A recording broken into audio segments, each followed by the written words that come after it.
It is halftime, and that means it is time to rant. What a great week to rant it is. Caden McFarland alongside my buddy Chris DeMaria. We are sponsored by the Tulsa Oilers. Yep.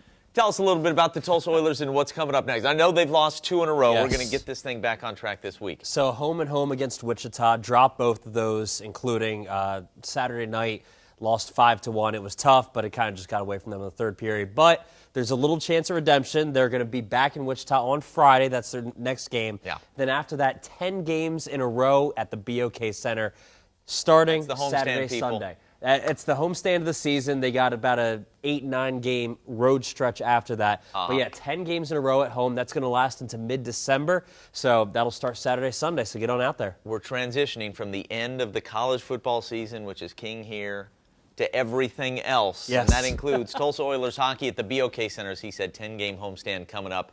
Get on out there. It is Bedlam week. Yep. Oh, yeah. I mean, just music to my ears, my friend. For only the 3rd time ever, OU jumping up to number 10 in the AP poll today. So for only the 3rd time ever, OU and OSU, both AP top 10 teams in this matchup. 2015 and 1984, the other two in which we had top 10 teams. The combined record is 20-2. It's about as good as it gets. Chris, you've got some sound for us. This is going to get us in the mood for you. It's not Bedlam week without a little trash talk. I would expect to whip their ass, honestly. I don't go into a game thinking otherwise. So as long as we just do what we have to do, take care of the little things, not try to do too much, do what we did to get here. So honestly, we'll be fine. I expect us to beat their blank. Chris, I guess you haven't gone through too many of these. I was at church today, and a lot of OU fans who were dreading the prospect of taking on OSU last week or even the last few weeks. Now that it's turned to Bedlam week, they're cocky and they're talking trash. I mean, this is what we love, my man. This is it.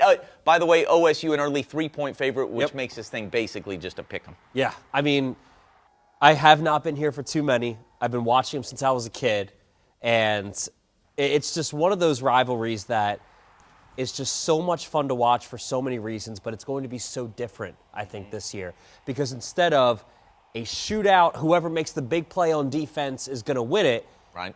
It's going to be who can get the edge in the OSU defense versus the OU offense matchup. That's, I think, the thing we're going to be talking about all week. The other one's big now, too, right? Yeah. OSU's offense capable of good things, but also struggles some. OU's defense, the exact same thing, capable of some really good things, and we'll get to that in just a bit, but they're capable of struggling as well. Let's talk about the best unit on the field, and with that, we will begin to recap the Texas Tech-OSU game from last night. TJ, we can transition to that video. Here we go. Pitching the shutout, this Cowboys defense getting better and better, Chris. Incredible. They keep setting their own record for total yards allowed in a game. Yeah. 108 is the new record. That's the, 3rd time they've broken it this season? Incredible. It's insane. The context on that is that this same Texas Tech team 1 week ago was seen putting up more than 500 yards of offense against an Iowa State defense we know is good. Yes. And OSU didn't allow them squat.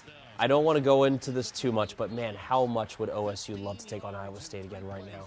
They're such a better team right now. But here's the thing. Regardless of that, it's all out in front of them. Yeah, you win every game the rest of the way through the regular season, the Big 12 title game, win 2 more. They're in the playoff, no question in my mind. What else did you glean from this 23-0 Cowboys win last night in Lubbock? They force offenses to make mistakes because offenses are already cringing before they even snap the ball. So hard to get anything done. Yeah. There were so many reasons that Texas Tech's drives were 3 plays. I think they had 9 or 10 drives that were only 3 plays, and they were almost all negative yardage. And the reason is not only because OSU is getting in the backfield, but also because offensive linemen are flinching. They don't want that front 7 to charge them. The quarterback is trying to make adjustments, and he's nervous. He's second-guessing himself. The receivers know they're about to be suffocated because the OSU secondary is incredible. They're so good at the press coverage, yeah. You make opposing offenses flinch, and you make them make mistakes, and they bury themselves because they're so good. That is one of the biggest things that I recognized from an offense that you said is not a bad offense. They can put up big yardage, but they had no idea what to do against OSU's defense. That's one, because OSU's defense is so good, but also the preparation. Jim Knowles has these guys dialed in every single week, Where's and the it's weakness? a different approach every single week because he has offenses figured out. There is absolutely zero weakness to exploit at this point in the season. What do you attack? There's nothing to They attack. stop the run, they stop the pass, they stop you at the line of scrimmage and intermediate and deep, and I don't know exactly what Lincoln Riley and OU and Caleb Williams are going to cook up. I assume that OU's offense will play its very best. Yeah. Will that do much of anything against this OSU defense? I couldn't say. Only 2 touchdowns scored by the OSU offense last night. They were able to move the ball fine, but only 2 touchdowns scored. And both of those, they needed a penalty in the red zone to keep the drive alive. So that was just okay, and that'll be very interesting. The OSU offense versus the OU defense. Is there an advantage to be gained there? Who avoids the mistake really is going to be huge there, because we expect the OSU defense to bring it. That doesn't mean they're going to pitch a shutout in Bedlam or anything like that. But they have not had a bad game all year. The most points they've given up in a game all year is 24. They're going to bring it without question. And so it's a matter. OU's defense is going to have to do a job, no question, to keep the points down on that side. As you said, this will be a lower scoring Bedlam than we've been used to. I can rattle off, some of the incredible scores we've had: 62-52, 51-41. We've seen that for years and years in Bedlam. No question, this will be a different deal. All right, and one more thing that's interesting to point out is it's been about 5 hours of game time since OSU has allowed a passing touchdown. Yeah. That's how OU makes their money, is passing touchdowns. And since that Iowa State game, 3 points given up, 3 points given up, 10 points given up by the defense because one of those touchdowns was a defensive touchdown. And all of that against the second, or at least the touchdown coming against the second team defense. Second or even third team, you could say. And then 0 points given up. These guys are not giving up points to offenses that, honestly, on their good days could run with OU. It's an SEC team. And I didn't mention this about the offense last night, but even though they scored only 23 points, and had some issues in the red zone, had to settle for field goals and everything else, we don't have to panic about some of those things offensively that we have in the past, because this is an SEC team. This is the way Alabama used to win games, back before Nick Saban went space age with his offense. This is how LSU used to win games. OSU is playing SEC man ball defense, and I love it. They are so much fun to watch. You can count on that defense bringing its hard hat and lunch pail and having a great day every single week. And I have a hard time imagining they're not going to play great in Bedlam. Will it be enough to beat OU? We know what the history of that rivalry is. We know that OU brings its best in that game almost regardless of year or situation or anything else on the other side. But that OSU defense is the best unit on the field. And this will be the first time I have ever been able to say that about a Bedlam game without question. All right, let's go to those Sooners who have the same record as the Cowboys at 10-1, even though it doesn't feel like it. Once again, they find a way to win. The defense was huge yesterday. They throw for less than 100 yards, but the running game was good. And on senior day for Isaiah Thomas and Pat Fields, the Sooners get a win over a very good Iowa State team, 28-21. So I want to hear more about what you thought of this game, because you were at the game. But one thing that I really thought was interesting is that, and I might get some hate because of this, is that a lot of times, I'm too young for it, a lot of times you run to set up the pass. OU in this case, in this year, passes to set up the run. I have not seen a game this season, especially late in this season, that they have done both, that they have run well or passed well. This game, under 100 passing yards? Against a quality defense, you're right. Yes. You could probably go to the TCU game, the second half of Texas, but those defenses are trash. Look, this is a good defense, Baylor and Iowa State and Nebraska are the 3 teams they have faced, I think, that have legit defenses. And against all 3 of them, I think what you're saying, for the most part, is exactly right. They just haven't been able to get that thing into 5th gear. There's no balance, and it really hasn't even come close. And they are awfully lucky that Caleb was able to break this one for 74 yards on the second play of the game. And they're lucky that Purdy tried to do too much in the final minute of the half, because Iowa State was driving for the lead. And that ends up going back the other way. And instead of trailing by 3 or 7 at the half, OU was up 7. They had a couple breaks go against them as well, but man, this could have gone the other way for Oklahoma without question. They had to grind. Isaiah Thomas said, look, winning ugly, I don't even think this is winning ugly. It's just a hard-fought win, and I'm inclined to agree. I really like most of what I saw from the Sooners yesterday, but as you try and spin it forward, less than 100 yards passing is not the air raid. You know that Lincoln Riley's not comfortable there, and now you got to deal with the best defense in this league and one of the 3 or 4 best in the entire country. Easily, yeah. And they've got to get some things figured out, and they're going to have to fool them a time or two, because I just don't see OU's offensive line winning the battle of the trenches very often against Oklahoma State. You're going to have, just like that 74-yarder Caleb had, I think you need at least a couple of those plays probably next week. That's where this OU offense is right now. That's not what we're accustomed to or what we're used to. With regard to how Iowa State played them yesterday and why the passing yardage was so low, Lincoln Riley said, look, a lot of people try to emulate the 3-3-5 that Iowa State runs. Nobody runs it as well as those guys, and they take away the pass. They definitely take away the deep ball. So I can appreciate that Lincoln Riley hung in there with the run. Yes. Look, they don't win without it yesterday. I think it's really good that he wasn't as stubborn and, tried to force passing plays like he did against Baylor. I think he learned from that mistake, and it was a good thing. And look, they got 3 touchdowns in this game yesterday, 28 points because of the defensive touchdown. If they can get it into that neighborhood against OSU, I think they'll have a chance. That's what you're talking about. They're not gonna put 40 on these guys. I just cannot imagine. Look, the name of the game is Bedlam, so we know crazy things can happen, but I just can't fathom this OU offense going to Stillwater and putting up a big number on Jim Knowles in that defense. But if you can find a way to scratch out 3 touchdowns, maybe get a 4th with a couple of big plays, well, now you're talking about a game Oklahoma really could win. Now, an argument can be made here that when OSU wins a game like this, it's Mike Gundy figuring out how to win no matter what. When they stuck to the run and they only ran it against Boise State, it was Mike Gundy figuring out a way to win.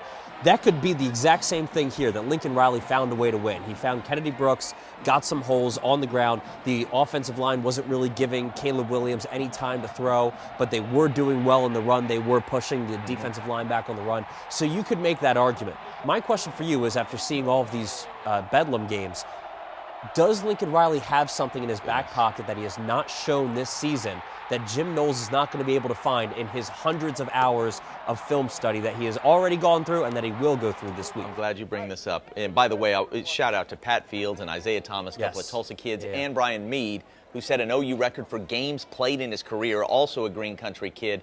Fantastic careers for all of these guys. I'd love to see. Isaiah's just had a monster season. Pat Fields, a starter now for 3 seasons, basically. He's been great, captain. And you love to see it. All right, going back to your question, and I do love it because it tees me up for something that I wanted to get to. If you were looking at these 2 teams only this season, if all you knew was Oklahoma football and Oklahoma State football in 2021, there is no way in the world you're picking the Sooners to win this game Saturday in Stillwater. But we've got more than 100 years of ball between these 2 teams. We've got the last 20 years where OSU has been really good. Second best team in the Big 12 over that time during the Mike Gundy era, which is now 17 years. And they never win this game, only twice under Mike Gundy. And so you feel like you have to factor that in. It feels like what you were just saying. Lincoln Riley will have something in his back pocket, something we haven't seen. These guys will play better than they have all year long. I think a lot of people in Sooner Nation expect that sort of thing. In my head, if I think of only what I've seen in 2021, Oklahoma State wins this game, and I think it's relatively convincing. But I can't pull the trigger on that pick just yet because I've watched too many of these games, and the stakes are so big. You're going to get the best from the Sooners, and it wouldn't surprise me at all if they play their very best and Oklahoma State doesn't for whatever reason, and OU wins this game, and then we have the rematch in the Big 12 championship game, because that's likely what we're looking at. Baylor could stumble next week against TCU, but it's very unlikely. OSU is in the Big 12 title game. OU probably only gets in with a win, so the stakes are really high for the Sooners as well. And I think, even though the college football playoff is down on OU at the moment, I think either one of these teams wins out. I think they're in the playoff. Obviously, okay. Oregon losing last night absolutely That was opens huge. that Yeah. wide. And I think Cincinnati undefeated still would not, even if it came down to that. If Alabama beats Georgia and you've got two SEC teams going, I still think the winner of this game, if they're able to win the Big 12 championship next week, I think they go in even above Cincinnati. So the stakes are absolutely enormous in this ball it's game. a must-win Love for it. OU. Love it. Which is crazy. It's crazy to think that you come into this game as a must-win for OU with all the hype that we had at the beginning of the season. Like, I just looking Trust at me. the scope of the season. OSU doesn't have a team this special very often. They've Mike Gundy's only beaten these guys twice. This is a must-win for those guys as well. That's This is fair. a must-win That's for fair. everybody involved. We got a and lot of that's what OSU makes it fans so here, much fun. and they're already cringing. Yeah. Like, all Yeah. the OSU fans I Hey. talk to are already like, now we know. As I said last week or maybe 2 weeks ago, though, puff out your chest. This is the year, OSU, where your team plays like a bully. So this week, when you go to work, you can talk trash like a bully. You deserve it. You've earned it. And for your sake, maybe we hope this. Hey, speaking of must-win games, TU had one yesterday How about against it? Temple. TU, they were convincing. They put a full game together, and I was mightily impressed. Senior day, first of all, I want to start with this moment. Yeah, that's pretty good. Coach and son, look a little dust in the air, get a little sniffle from Coach Monty. That Been was on special. campus for 5 years, got to do that with his son. And, Cannon's made some great plays this year. Caught the touchdown against Ohio State, had a big long one, 59 yards, I think, last week in the close win over Tulane. Look, Coach Montgomery's got some great strengths as a head coach, and I think what we're seeing right here might be number one. These guys play so hard for him. Yeah, Their love for him as a parent, you don't get that and see that everywhere. He builds a culture of family, and I love the way these guys play for him. There's not a guy on this team that I don't like covering. And I think it's because of, one, they're all great guys, but also because they just love playing. They love playing for Coach Monty and this team. JJ's one of them. He had a really good game. Yeah, 159 yards, right? 9 receptions, 159 yards, both season highs, 159 yards, career high. You saw his touchdown a couple seconds ago, rather.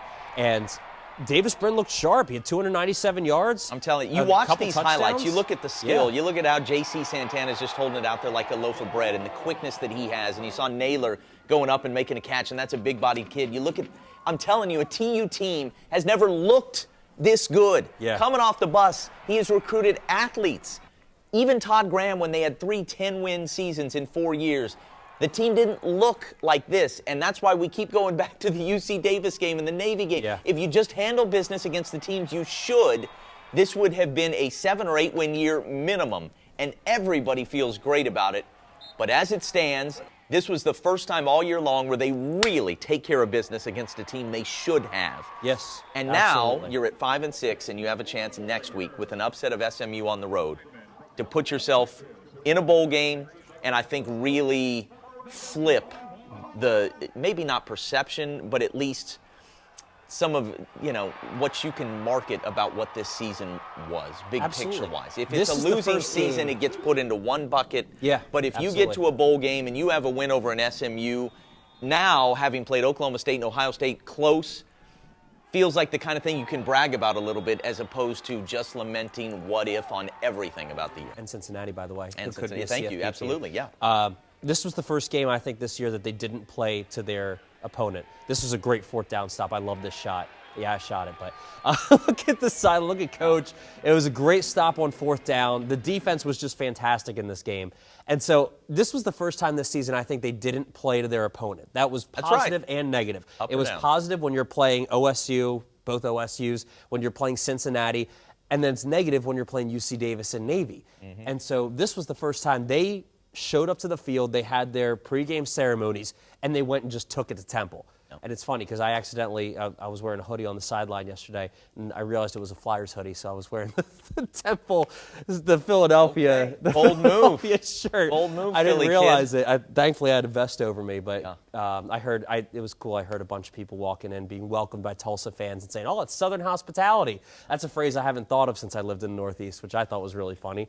But anyway, so Temple comes in.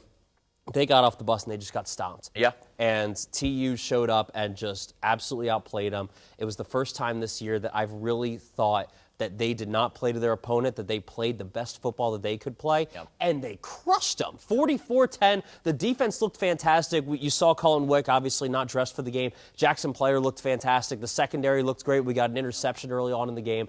It was a team that I wish we had seen all season against weaker opponents, because you're absolutely right. This kind of team probably could have had a shot to beat Cincinnati, or probably honestly could have had a shot to beat OSU earlier you know, you're in a bowl game, you've had a nice year. And you've won the games you're supposed to win.